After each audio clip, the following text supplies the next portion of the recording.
Bonjour, bonjour. Ah voilà, c'est parti. Bonjour à tous, bonjour à toutes, les mampreneurs happy. Bonjour Nassim, Bonjour Karine, comment vas-tu? très bien et toi? Bah, impeccable, très très contente de t'avoir parmi nous. Très Merci, content aussi. merci d'avoir dit oui à cette interview et de te prêter un petit peu à ce jeu.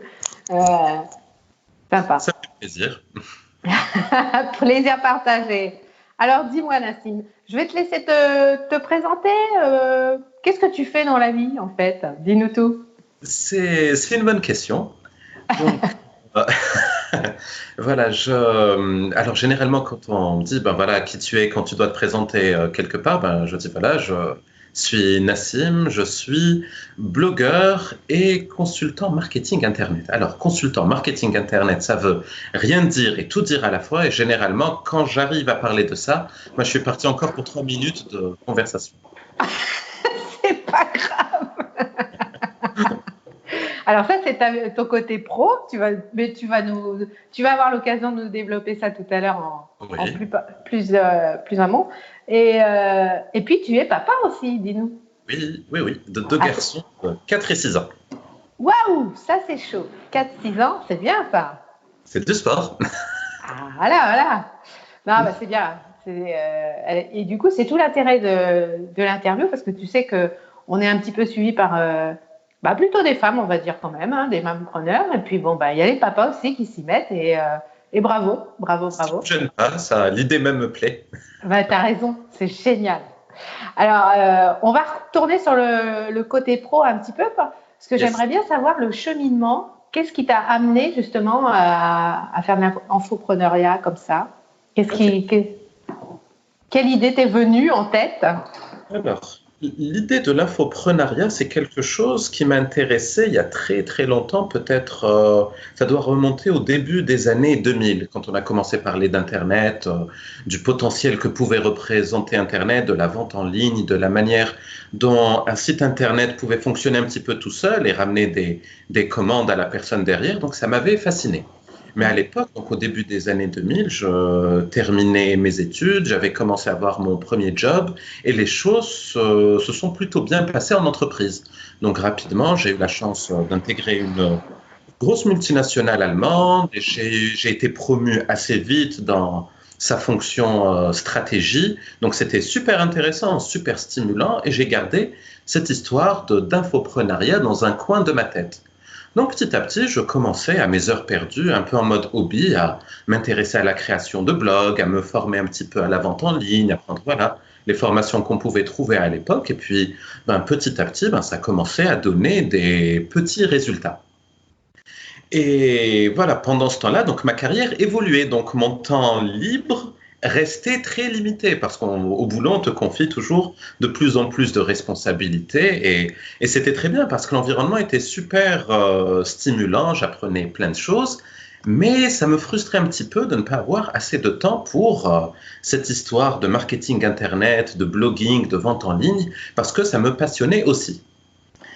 Et puis arrive la phase où on se marie, où on a encore d'autres responsabilités, où on attend son premier enfant. Et donc c'est compliqué de se dire, allez tiens, je vais me lever, je vais devenir blogueur à temps plein. C'est très compliqué quand on arrive à cette phase de la vie, mais j'ai eu le bonheur d'avoir eu un nouveau chef ou une nouvelle chef avec qui ça s'est super mal passé. Et pour la première fois en 12 ans de carrière où je m'éclatais vraiment, ça s'est très mal passé. J'ai découvert ce qu'était le placard dans une entreprise, chose que je ne connaissais absolument pas parce que d'habitude, voilà, j'avais plutôt la cote auprès de mes précédents responsables. Et ça m'a amené à penser à beaucoup de choses. Je me suis dit, alors, c'est comme ça qu'on est récompensé après avoir bossé autant de temps. Et quand j'ai commencé à regarder autour de moi, les histoires horribles en entreprise, il y en a des tonnes. Je, j'ai le souvenir d'un ancien patron à moi qui était alors nettement plus brillant et plus avancé côté carrière, qui a bossé dans les 4 coins du monde. Et parce que lui aussi a eu un nouveau chef, décidément, ces nouveaux chefs, ça n'a apporté que des choses positives. Il a été remercié du jour au lendemain, alors que lui, il avait laissé pratiquement son mariage, sa santé pour l'entreprise. Donc, je me suis dit, tiens, si ça serait donc ça la perspective d'évolution dans le meilleur des cas, déjà que lors de la phase dont je te parlais, ça se passait moyen, je me suis dit, non, on va essayer de faire autre chose. On va essayer d'accélérer un petit peu sur le côté blogging qui me passionnait et en faire mon activité principale. Et bon, ben voilà, t'es maman et je pense qu'il y a pas mal de mamans et de papas qui nous écoutent. Quand on a des enfants, ben forcément, on voit un peu le monde d'une manière différente. Je me suis dit, ben, il est hors de question que je sois un père absent, un père qui court derrière sa carrière, un père qui ne voit pas ses enfants le matin, qui ne les dépose pas à l'école, qui ne joue pas avec eux ou qui est trop crevé pour le faire en fin de journée. Donc, j'ai essayé d'accélérer sur mes différents sites web et dès que la machine a démarré, j'ai remis ma démission auprès de mon chef et voilà. Un Voilà. déclic. Oui, un gros déclic. Mais il a fallu un gros couac pour avoir ce gros déclic. Oui, bah, c'est peut-être aussi le confort du salariat. À un moment donné, tu te dis, bon, ben voilà, tout faire, je bosse pour quelqu'un, pour le projet de quelqu'un. Ouais. Et puis, bah, ça tombe tous les mois. Donc, bon, voilà, le challenge n'est pas là, quoi. Oui, et puis, alors dans ce genre d'entreprise, on sait aussi des fois comment te motiver pour en donner plus. Donc souvent, tu as un petit avantage, tu as une petite augmentation, tu as plus de responsabilités. Et quand tu es jeune, entre guillemets, ça te va bien, ça, de jouer un peu le golden boy en entreprise, qui voyage tout le temps, qui est tout le temps en costume, cravate, voilà, qu'on écoute lors de réunions, parce que voilà, on est perçu comme étant le super cadre dynamique, mais c'est une grosse façade.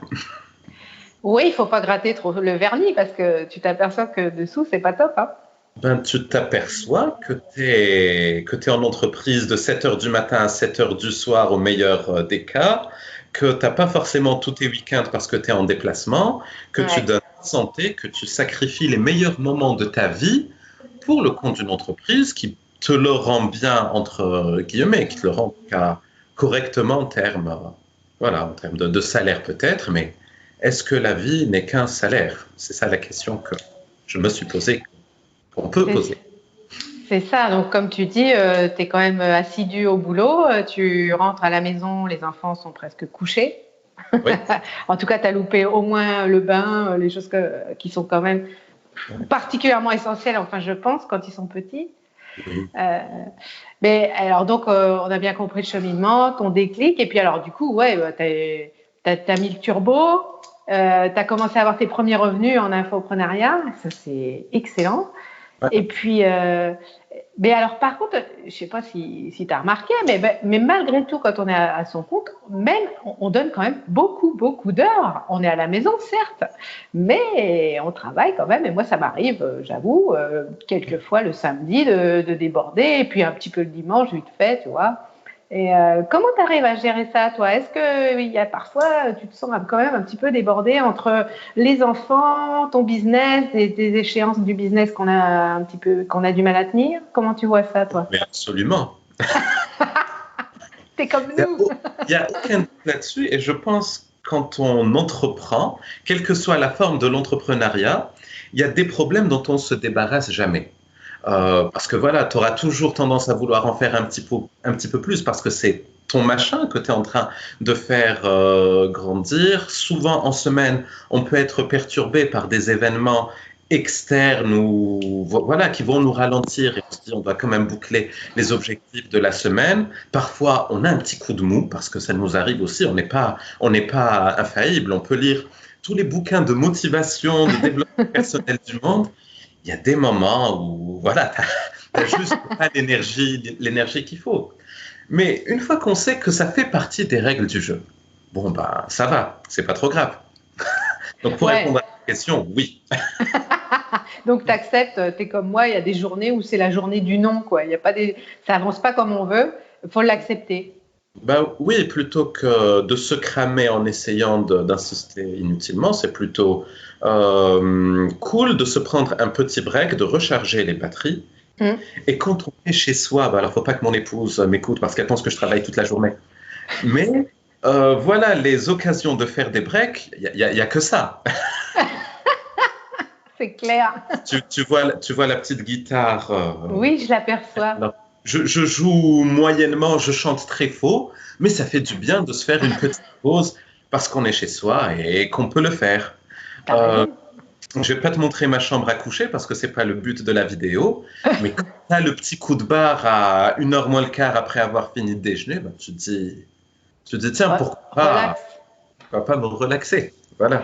Mais c'est vrai ce que tu dis, et moi-même, je te l'avoue, mon mari n'écoute pas non plus. Je médite entre midi et deux, tu vois, comme toi, je mange un petit peu, et puis je me fais une petite méditation guidée ou autre, donc une demi-heure, relax. Je dors pas forcément, que des fois 2-3 minutes, mais ceci dit, c'est des choses que tu peux pas faire quand tu es salarié parce que tu n'as pas évidemment, tu es en open space, tu tombes dans le placard, ça fait du bruit, quoi, ça se voit. Sinon, c'est dans la bagnole, dans le parking en bas, c'est pas top. Voilà, donc. C'est bien ça. Et justement, tiens, est-ce que tu aurais des petits trucs astuces à aller à un ou deux, pas plus, à nous révéler pour comment tu t'organises au mieux dans ta journée, mis à part la sieste? Alors, je peux me permettre de faire des petites siestes quand j'ai suffisamment bien avancé ou que je sais que voilà, j'ai réussi à faire le plus gros du boulot. Et ça, il y a une habitude que j'ai adoptée assez tôt, c'est me lever de bonne heure. Oui. Oui, ça veut à 5 heures du matin. Oui, je vois ça dans ta newsletter qui est fameuse du reste. Voilà. Alors, ça m'avait beaucoup aidé à l'époque quand j'étais en entreprise. Parce qu'au début, ça me permettait voilà, d'entamer mes journées un peu tôt, d'avoir un petit peu de temps pour moi. Puis quand j'ai lu le livre que tout le monde connaît, The Miracle Morning, j'ai compris que c'était important d'avoir ce temps pour soi, pour prendre Ouais. un peu de recul, voilà, pour bouger un petit peu, pour écrire ses pensées, voilà, il y a plein de petites choses à faire. Et puis, ça me permet d'attaquer assez tôt ma journée, tant que j'ai encore la patate, me débarrasser des trucs qui demandent vraiment de la concentration, comme tout ce qui est rédaction. Donc, tu as Mhm. mentionné la newsletter que j'envoie chaque matin, mais il y a aussi des articles que je dois publier pour le site parfois. Donc, Mhm. j'essaye de faire voilà, ces plus grosses tâches dans la matinée, mais ma matinée commence à 5 heures du matin, avec une pause à 7 heures du matin quand les petits se réveillent. Eh oui. Et oui, donc préparer les petits déjeuners, voilà, et maintenant mes petits me demandent, moi je veux une tartine au beurre, une au Nutella, bon, ouais, mais à la limite, ça me pose pas de souci, je suis là, et ça me fait Oui. plaisir. Voilà, la pause se termine à 8h30 quand leur journée à eux commence, et je réattaque le boulot. Donc forcément, à 13h, si tu es un petit peu fatigué, tu as déjà facilement l'équivalent de 6 heures plus ou moins de travail derrière toi. C'est cool. Et tu as encore le reste de l'après-midi pour enchaîner, chose que je fais assez souvent. C'est formidable ça. Ouais. Ah Et oui, pour moi, c'est indispensable. c'est bien. Mais alors du coup, tu te lèves très tôt, Nassim. Ouais. Et tu te couches tôt ou non? Tu t'as un couche-tard, toi? Hum, je Ah, dois progresser sur ça. ouais, J'ai c'est tendance ça, à me ouais. coucher un petit peu tard, mais j'ai une bonne résistance au manque de sommeil. Bon. Enfin, je crois. Sur, sur certaines périodes voilà, de challenge, tu peux encore. Parce que bizarrement, les moments où je suis le plus productif, c'est quand tout le monde dort. Ah oui, Parce que il y a un calme absolu qui règne dans eh la ouais. maison et tu ne peux pas t'amuser à aller bouger dans tous les sens parce que ça risque de réveiller quelqu'un. Donc tu restes gentiment à ton bureau et tu te concentres et t'avances. Et Voilà. tu, et tu écris, entre autres, ta newsletter du lendemain. Oui. Mais alors, il y a un truc que je fais qui m'aide beaucoup. Euh, je réfléchis énormément à mon agenda, comment est-ce que je l'organise sur les prochains jours, prochaines semaines et ce genre de machin pour être sûr que je ne perds pas de vue mes objectifs et ce que je souhaite mettre en place pour y arriver. Ça, c'est une bonne méthode. Et est-ce que tu anticipes sur 90 jours ou tu es sur l'année, toi? Alors oui, j'ai les gros objectifs de l'année, j'ai aussi des plans qui vont à 90 jours, voire on va dire un peu plus. J'ai des objectifs par trimestre. Oui. Mais voilà, les objectifs que je dois mettre en place sur le premier par le deuxième trimestre, ça, je les suis d'un peu plus près. Ok, ouais, Voilà. bah moi c'est pareil, je fonctionne comme ça. C'est bien, hein, c'est une bonne méthode ça. Oui, oui, oui. Le truc, enfin, ce qu'on doit comprendre par rapport à ces histoires d'objectifs, parce que ceux qui n'ont pas l'habitude de fonctionner de cette manière doivent regarder d'une manière, enfin, doivent se dire que ces gens-là, très carrés, orientés, objectifs, sont un peu bizarres. Et en fait, non. C'est juste une bonne habitude pour essayer de, voilà, de faire des choses. Et puis, avoir des objectifs, ça ne veut pas dire être ultra strict et sévère avec soi-même pour les atteindre.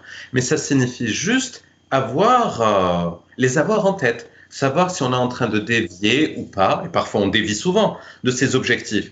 Mais à ce moment-là, tu te dis, est-ce qu'on accepte de dévier la trajectoire ou pas? Et si c'est pas le cas, qu'est-ce qu'on fait pour rectifier le tir? C'est clair, mais c'est comme si tu décides de voyager. Alors, pas en Italie, c'est pas un bon exemple en ce moment, mais admettons que je pars en Espagne. Je précise quand même que je vais aller en Espagne d'ici, par exemple, je sais pas, 3 mois, et Ouais. que je veux aller visiter Barcelone, absolument. Donc ça, c'est un objectif précis. Dans 90 jours, je dois y être, et je vais visiter Barcelone. C'est précis. En même temps, je t'aurais dit, je vais en Espagne, oui, d'accord, mais alors, tu vois, on ne sait pas trop ce que je vais y faire. Donc, Et, c'est un peu ça quand même l'idée. et si tu ne sais pas quand est-ce que tu vas aller à Barcelone, tu ne peux pas faire ta réservation d'hôtel, prendre ton billet d'avion, faire ton plein d'essence, enfin, bref, Exactement. plein Les de petites petits trucs étapes. qui en découlent. Et voilà. Ça, c'est chouette. Et puis, du coup, tu t'aperçois que tu n'as pas atterri au bon endroit et que tu ne vas pas tout à fait à Barcelone, là. Donc, ta trajectoire a un petit peu dévié. Donc, qu'est-ce que je fais? Est-ce que je vais vraiment à Barcelone ou je change? Voilà. Je vais sur la côte. Bref. Alors, alors voilà, il ne faut pas percevoir le truc comme un moyen pour se mettre de la pression, mais Mhm. c'est juste pour savoir où est-ce qu'on va. Et ensuite, on C'est ça. décide tranquillement. Et- Exactement. Chouette. Ça, c'est bien. Hmm. Alors, dis-moi, Nassim, Yes. quelle est ta vision de ton business là d'ici 3 ans? Est-ce que tu as réfléchi à ça? Comme on est dans les objectifs. Hmm. Alors oui, oui, j'ai réfléchi un petit peu à ça. Ah, Mhm. dis-nous tout. Je ne sais pas si je vais y arriver dans 3 ans forcément, Ah, mais dans l'absolu, je souhaiterais arriver à, peut-être voilà, dans 3, 4 ans, à une phase de ma vie où je ne serai pas obligé de travailler quand bien même c'est à mon compte. intéressant. Alors, autant j'adore tout ce que je fais, profondément, autant il y a énormément de choses que j'aimerais pouvoir faire et j'aimerais voilà, avoir quand même une grosse sécurité, réserve financière, des business qui peuvent fonctionner, des investissements aussi voilà, qui vont faire que je ne suis pas obligé de me rendre à un bureau ou à mon bureau, comme bien même il est situé dans une des chambres de ma maison. Voilà. Ben, c'est un bel objectif, ça. Ah oui, C'est ch- mais voilà, je veux dire, la vie n'est pas que boulot. Enfin, on peut faire ce qu'on veut de sa vie. Ça, je prends rien à personne. Mais je me dis qu'il y a tellement de choses à faire, à explorer, que ça serait bête de ne pas pouvoir le faire parce qu'on s'oblige à travailler. ben, tu peux, en fait, oui, tu serais peut-être moins les mains dans le cambouis, tu serais plus à déléguer et puis à survoler un petit peu ton business de haut, quoi. Voilà, Oui, c'est de deux peut-être hauts. ça. C'est la semaine de 4 heures, quoi. Exactement. Voilà, Ouais. si on pousse à l'extrême, ça serait quelque chose comme ça. Et je me Ok. dis que ça serait plutôt sympa d'avoir du temps pour former un groupe de musique, chose que j'ai pas pu faire à l'adolescence, ou écrire un scénario de film. Ça, c'est le genre d'idée que j'ai en tête. Bon, peut-être pas le groupe de musique, mais cette histoire de scénario de film, d'écriture et tout, je me dis que ce serait bien de pouvoir m'y pencher sérieusement quand le moment sera venu. Ça, c'est chouette, ça. Ça, c'est Oui, je laisse, intéressant. je laisse passer un petit peu tous ces scandales à Hollywood, dans le milieu du cinéma et compagnie pour me lancer dedans. En ce moment, c'est trop C'est pas chaud. le moment. C'est pas le moment. Et, à propos d'objectifs, j'ai cru voir passer, hein, je te fais. Est-ce que tu serais pas en train d'écrire, enfin d'avoir un projet d'écriture, un objectif finalement c'est à court terme ça, parce que C'est à court terme. dis-nous un petit peu, tu peux nous le dire un Alors, oui, petit oui. scoop ou Je pas? peux- Oui, oui. Je vais. Alors, c'est un projet que j'ai en tête depuis pas mal de temps, mais sur lequel j'ai décidé d'accélérer violemment ces derniers. Ah, L'idée, c'est quoi? J'ai en tête, bon, on pourra parler de la thématique du livre lors de sa sortie, Mais lors oui, d'une nouvelle interview promotionnelle. avec plaisir. Et je me suis dit, voilà, j'ai un blog sur le travail à domicile où j'essaye un peu d'être utile voilà, aux personnes qui ont envie un petit peu de changer leur vie, de découvrir des options pour améliorer un petit peu leurs finances ou lancer leurs activités. Donc j'essaye de les encourager, les accompagner par rapport à ça.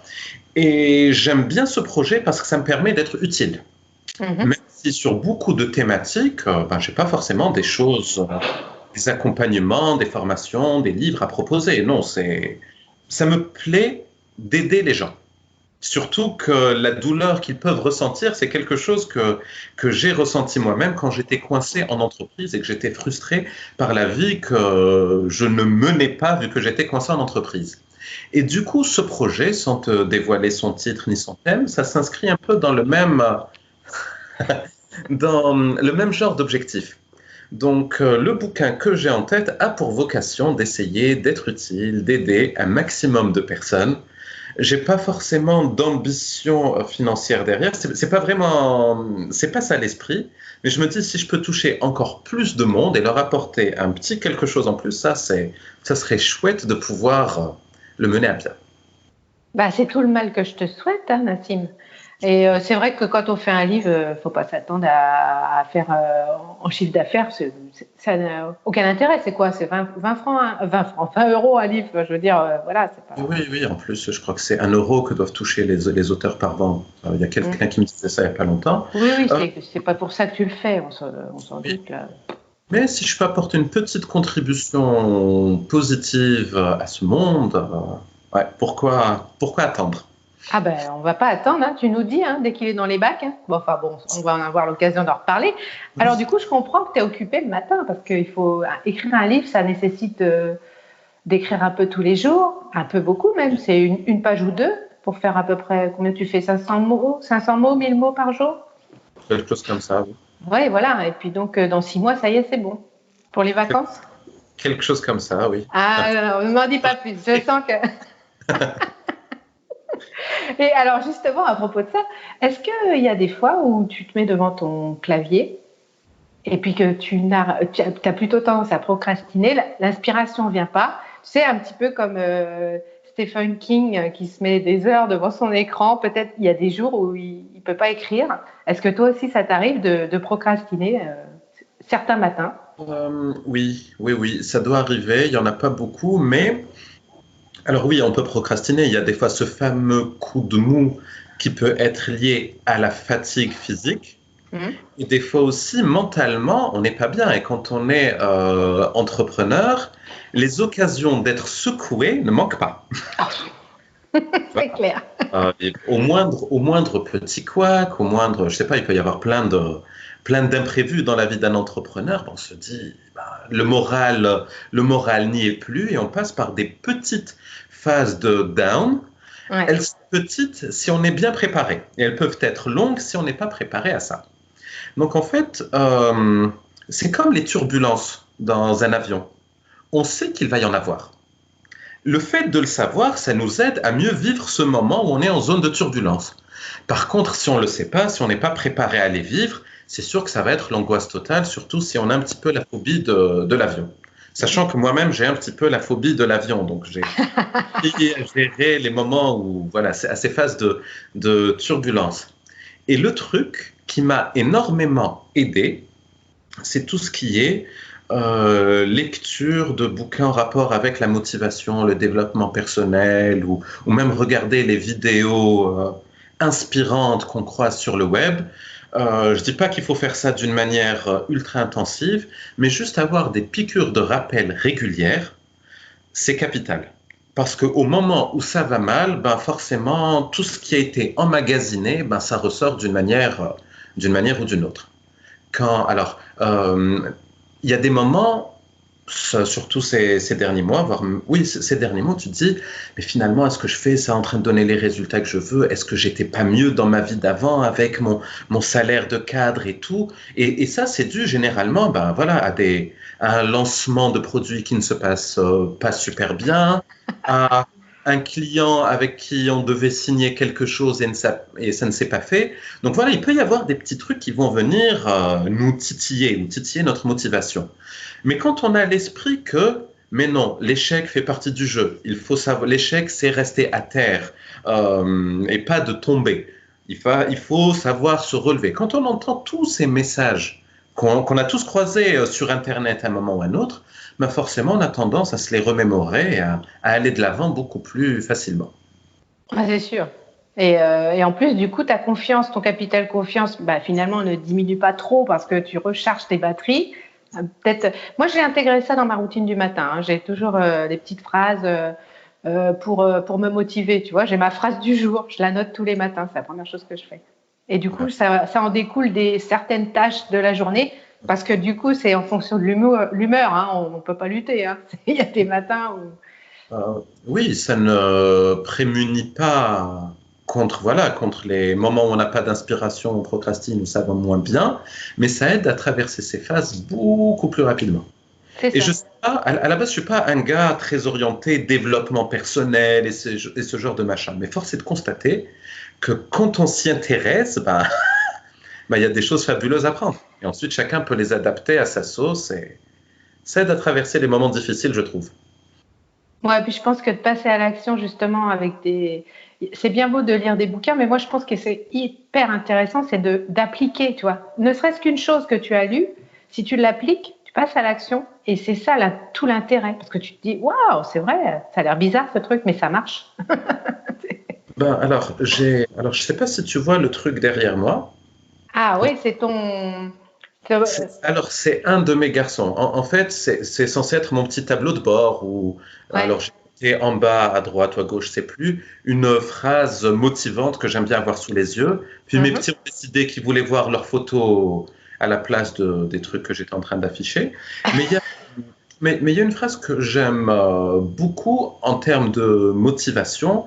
Alors, j'avais chopé ça de chez un Américain qui s'appelle Eric Thomas, qui dit en gros, si tu veux réussir autant que tu veux respirer, ben à ce moment-là, tu vas avoir des résultats. Et c'est Mm. vrai qu'il y a des moments où, voilà, quand on n'a pas l'énergie, on se dit, mais au final, mais qu'est-ce que je veux vraiment? Et juste le fait de s'en souvenir, ben, ça aide à se remettre au travail, à se retrousser les manches. Voilà, mais ça, on ne peut plus le voir maintenant. C'est les photos des gamins qui ont pris le dessus. Eh ben, tu le mets moi je le mets sur mon écran, sur Ouais. l'ordinateur, tu sais, j'ai fait un dashboard là-dessus. Mm. Mais ils sont capables de détecter que je Ah, mets des ça. trucs et dans leurs photos. Donc, ils sont machiavéliques, les petits. Ah, je doute pas. Mm. Ils nous passent dans tous les sens. Mais ça aussi, c'est ta motivation peut-être, les petits. Oui, Mm. c'est ma motivation. C'est surtout Ouais, ça. c'est ça. Ouais, Non, donc mais faut les laisser les photos. Ça mange pas de pain, c'est bien ça. parce que tu sais, au-delà de la réussite d'une entreprise, d'un projet, d'un blog, il y a d'autres choses qui sont nettement plus importantes dans la vie qu'on peut réussir et qu'on oublie. Alors, je ne dis pas qu'avoir des enfants, c'est un aboutissement pour chaque personne, à chacun de trouver le truc dans lequel il s'éclate, mais dans mon cas, clairement, oui, c'est une de mes plus grosses satisfactions d'avoir ces deux petits, d'avoir cette vie de famille-là, parce que je ne dois pas oublier leur mère. Elle est capable de se vexer si elle entend, si elle entend l'interview un jour. Mais ça, c'est quelque chose que je considérais très important pour moi. Et le fait d'avoir du temps pour tout le monde, pour lire l'histoire, pour faire le petit déjeuner le matin, c'est très bête. Mais ça, je me dis que ça vaut tout l'or du monde et ça vaut tout l'or du monde. C'est pas juste quelque chose que je me dis. Donc voilà, des fois aussi, on a tendance à se mettre la pression, et des fois une pression financière, parce qu'on vit dans une société où malheureusement, bah, cette pression fait partie de l'environnement. Et puis, on a besoin aussi d'argent pour vivre. Mais c'est juste qu'on oublie, voilà, des fois les choses importantes. Et c'est vrai que de les avoir ici, ça m'aide à ne pas les oublier. Puis marcher sur des Legos par terre, ça m'aide à ne pas les oublier, mais c'est rigolo. C'est l'horreur, ça. Ça fait un mal de chien et surtout en pleine nuit là. Ah, Ah, tu te rappelles. Alors là, quand tu vas vers les petits et qu'il y a un truc qui traîne, une voiture ou autre, oui, oui. Surtout quand tu glisses avant de te... Ah, avant de te fracasser. Ah oui, je te comprends, je te comprends. Et dis-moi, justement, je fais un parallèle par rapport à ce que tu disais. Si quelqu'un là est encore salarié et il hésite à passer le pas et il est très malheureux, comme tu l'as été, qu'est-ce que tu lui conseillerais? Parce que toi, du coup, tu es passé par là. Est-ce que quel serait le premier petit pas qu'il aurait à faire pour avancer là-dessus? Ben déjà, y croire. Parce Mmh. que le salariat est un piège pour beaucoup. Et un objectif et un aboutissement pour beaucoup. Ouais. Avoir un job, avoir son CDI, avoir de la stabilité. Voilà, on a pratiquement, je pense on est beaucoup à avoir baigné dans ce type d'environnement qui nous conditionne. Donc déjà, il faut accepter l'idée que c'est possible d'entreprendre et de réussir. Mais comment est-ce qu'on fait pour l'accepter? Et là, il y a des trucs tout bêtes à faire. C'est de passer un peu de temps sur Internet. Bon, j'ai parlé de la partie motivation, que ce soit sur des vidéos qu'on croit sur YouTube ou de la lecture qu'on peut avoir, Mmh. mais s'intéresser aux success stories de certaines personnes. Mmh. Je ne parle pas forcément des réussites comme Bill Gates, Steve Jobs, Elon Musk. Non, je ne parle pas de ces succès-là. Moi, par exemple, vu que je m'intéressais au monde du blogging et de la vente en ligne, j'ai commencé à voir des personnes qui ont réussi. Et le premier réflexe, c'est de se dire, non, c'est pas possible. Non, c'est une arnaque. Ah non, non, non, mais cette personne, c'est du vent ce qu'elle propose. Voilà, parce qu'on n'acceptait pas l'idée que c'était possible. Ouais. Ensuite, quand on commence à creuser, à regarder de plus en plus de vidéos sur Internet, à s'intéresser au blogging, on rencontre beaucoup de réussites intéressantes et auxquelles on peut s'identifier. Et là, on se dit, ah ouais, mais tiens, mais si ça marchait pour lui, c'est que ça peut peut-être marcher pour moi. Et on commence à y croire. Et Mmh. quand on commence à y croire, ben déjà, j'allais dire, c'est la moitié du chemin qui est réalisé, mais reste aussi l'autre moitié, parce qu'il ne faut pas se mentir, pour avoir des résultats, il faut se retrousser les manches à un moment ou à un autre. Il ne faut pas Ouais. juste croire. Et c'est comme ça que j'ai commencé à me lever plus tôt pour travailler plus tôt sur mes projets. Il y a des week-ends que j'ai sacrifiés, il y a des sorties que j'ai dû annuler. Mais franchement, ça en valait la peine. On n'a rien sans rien dans la vie, mais voilà, si on est assez motivé, si on arrive à bien visualiser les enjeux de ce qu'on est en train de faire. Parce qu'au final, on veut quitter de job pour avoir une vie plus épanouie, passer plus de temps avec ses proches, être, être plus à l'aise, quel que soit le sens que l'on donne à ce terme. Et voilà, ça va passer aussi par une phase où on va transpirer, où on va mouiller le maillot, comme on dit. Et c'est nécessaire. Mais là aussi, ça, trouver du temps, le gérer au mieux, mettre en place les bonnes stratégies, c'est des choses sur lesquelles, à un moment ou à un autre, il faut se former. Ou bien gratuitement parce qu'il y a des tonnes de choses utiles sur le web qui permettent d'avancer, ben, ou bien en investissant sur soi-même, si on arrive à trouver le sujet dont on a besoin et qui nous bloque. Oui, c'est sûr. Et puis, moi, je pense qu'il faut un mixte des deux, hein, parce que sur le gratuit, tu n'as pas forcément le comment. Donc, tu vas perdre un petit peu de temps sur le comment. Si tu prends des formations dans la thématique que tu as besoin de travailler, eh ben, oui, il faut investir sur soi-même, c'est obligé. Oui, oui, oui, oui. Alors, mais déjà, on peut commencer par s'intéresser à certains Oui, sujets et quand on sent que le moment est venu de, voilà, d'aller vers plus de choses, il faut investir sur soi-même, il n'y a pas de secret. mm. C'est le petit secret, le plus. Et alors, dis-moi, si tu avais une personne, un film ou un livre qui t'a vraiment marqué, et qui t'inspire beaucoup sur ton activité, dis-nous tout. Euh, alors, il y a un film qui m'inspire beaucoup, qui m'a beaucoup inspiré dans la vie. Mais Ah, on peut décliner ça ensuite au côté entrepreneuriat. C'est le film Seul au monde avec Tom Hanks. excellent. Voilà, Mm. avec le ballon Wilson. Mhm. Parce qu'au-delà, donc voilà, du type qui se retrouve sur une île déserte, et on voit comment est-ce qu'il évolue sur cette île, et il se lie avec un ballon, puis il essaye de quitter cette île, et il réussit. Je spoil le film ou je le spoile pas? Oh, il est pas dit de la semaine dernière. Hein, Voilà. Donc, je pense, ce film montre surtout comment un type s'est battu pour quitter cette île, pour retrouver la vie qu'il avait avant. Mais ensuite, quand il a retrouvé cette vie, ben, son épouse n'était plus son épouse, elle s'était mariée avec quelqu'un. Et en gros, ce film montrait que le type se retrouvait une nouvelle fois un petit peu à la croisée des chemins, comme il avait été sur l'île. Et il se dit, ben, sur l'île, il s'était dit, est-ce que je mets fin à mes jours ou est-ce que j'essaye d'aller de l'avant et d'entreprendre, même si ce qui m'attend est incertain. Et donc le type se retrouve, donc il a retrouvé la terre ferme, mais il se retrouve dans la même situation. Et le fait d'être déjà passé par cette phase, ben, il sait que ça va aller, qu'il suffit juste de choisir un chemin et de s'engager dedans, et puis les choses vont bien se passer. Et j'aime beaucoup la morale de ce film par rapport à ça. Excellent. Bah, tu sais, c'est un éternel recommencement. Regarde, quand on apprend à marcher, qu'est-ce qu'on se prend comme bûche? Oui, bah oui. Et on réessaye quand même. La preuve, on est bipède. Et on retombe adulte. Et Mais on voilà. retombe, oui, malheureusement. Et puis ça va. Puis après, on finit en déambulateur. Mais ça, c'est une autre affaire. C'est excellent, excellent. Alors, là, c'est le dernier petit truc, les astuces. En matière de gestion du temps, toi qui es un papa infopreneur, est-ce que tu auras un tout petit truc à nous révéler qui t'aide à faire une bonne gestion du temps dans ta journée idéale? Est-ce que tu aurais quelque chose à nous révéler, mais très discrètement? J'ai un petit truc. Ah, J'ai un petit tableau de bord où je peux cocher dessus si je suis en train de faire ce que je veux faire ou pas. ah, C'est un truc tout simple. C'est est-ce que j'ai pris le temps de lire aujourd'hui? Est-ce que j'ai fait un peu d'exercice? Est-ce que j'ai fait ceci, cela?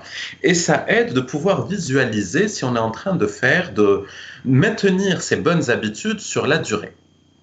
Et bon le ça. conseil donc, que je peux donner, c'est d'avoir comme ça des objectifs, même pas des objectifs, des petites bonnes habitudes à prendre. Et de visualiser si on est en train de les mettre en place ou pas. Parce qu'il y a j'avais lu pas mal de bouquins qui expliquaient qu'au final, les grands succès se mettent en place avec des petites actions et des petites habitudes. Tellement petites qu'on n'en voit pas les effets sur le court terme. Mais quand on les met bout à bout sur une durée assez longue, ben, les résultats sont extraordinaires. C'est le fameux effet cumulé dont on parle, et je crois que c'est le titre du livre auquel je fais référence.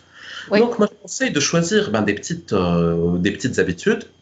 Voilà, comme ne pas ça peut être des trucs genre ne pas grignoter la nuit, se coucher avant 23h30.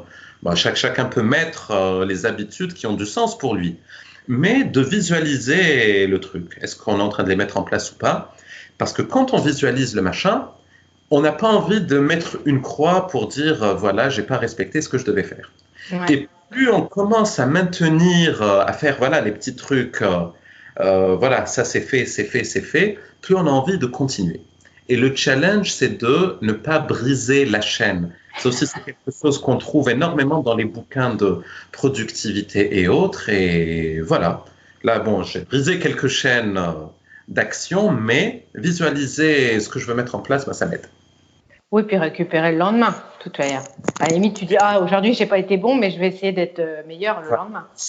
Alors, encore une fois, on est humain, on n'est pas des machines, et Mais il oui. faut savoir l'accepter, il faut savoir s'enlever de la pression, en tout cas ne pas s'en créer inutilement.